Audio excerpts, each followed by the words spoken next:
Today we take a look at the all-new 2021 Kia Seltos. Our test model is an STGDI equipped with a 1.6-liter turbo and, of course, all-wheel drive. Ours also has differential lockers, or torque vectoring and center lock as Kia calls it. On road, it drives well enough. We are averaging about 25 miles per gallon, and the lane centering feature while cruising is nice. But since any car can do that, we are here today to test how the all-wheel drive performs in real-world conditions. What better way to do this than some action at the beach? In this video, we go on a 120-mile beach coastline adventure. Cell phone services ends about 2 miles in, and regretfully, we didn't bring a recovery vehicle. The Seltos adjusts torque as needed to the wheels. A little dashboard display shows us how power is being divided. Our first real test is a deep pass that goes through the dunes and is slightly uphill. The sand here is loose and deep, making our Seltos put in some work. But as you can see, the little SUV performs great. We make sure to go slow, making it struggle to stay moving. But being lightweight and having all-wheel drive proved this was nothing for the Seltos. We make multiple passes to test its capabilities, as you can see. We used a combination of all of the modes, torque vectoring both on and off, and still no issues. It transferred power to wherever it needed to keep it moving.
However, the transmission started to heat up rather rapidly as shown here, with the video slightly sped up.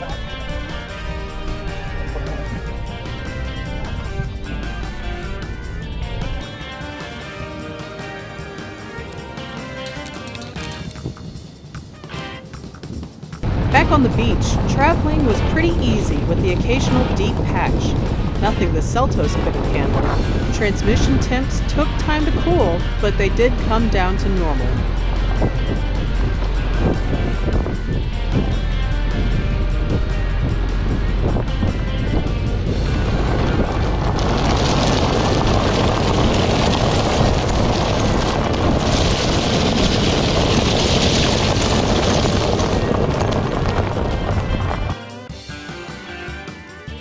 Here we reached the halfway point, 60 miles.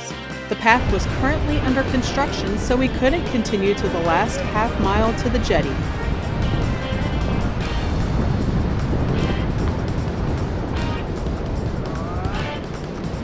After a short break, we find ourselves in some trouble. Taking a small path, which the Seltos was going through fine, something just gave up and we lost all power to the all-wheel drive system.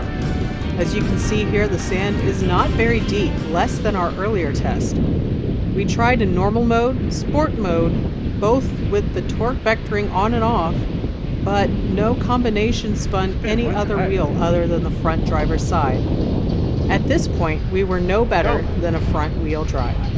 All we needed was a little power to the back wheels, and this would not have been an issue.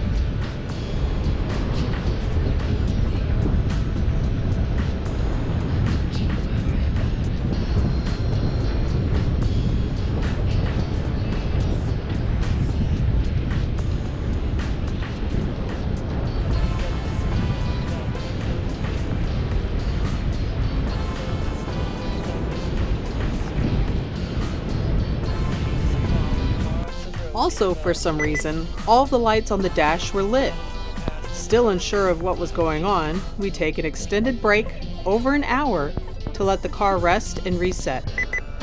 We also start digging, trying to make getting unstuck easier. Nothing helped. Knock it down a little bit. All right.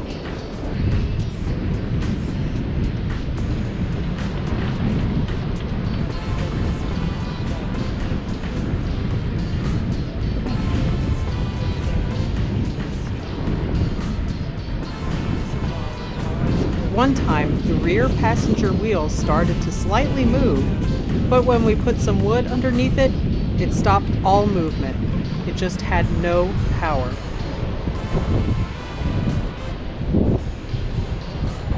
So, we started walking back to the last people we saw, over 5 miles away. Not fun.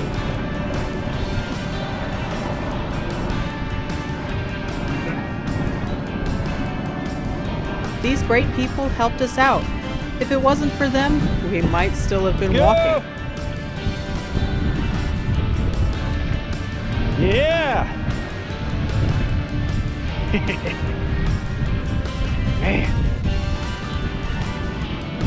Note, there are only 6,000 miles on the Seltos, so no issues should be present.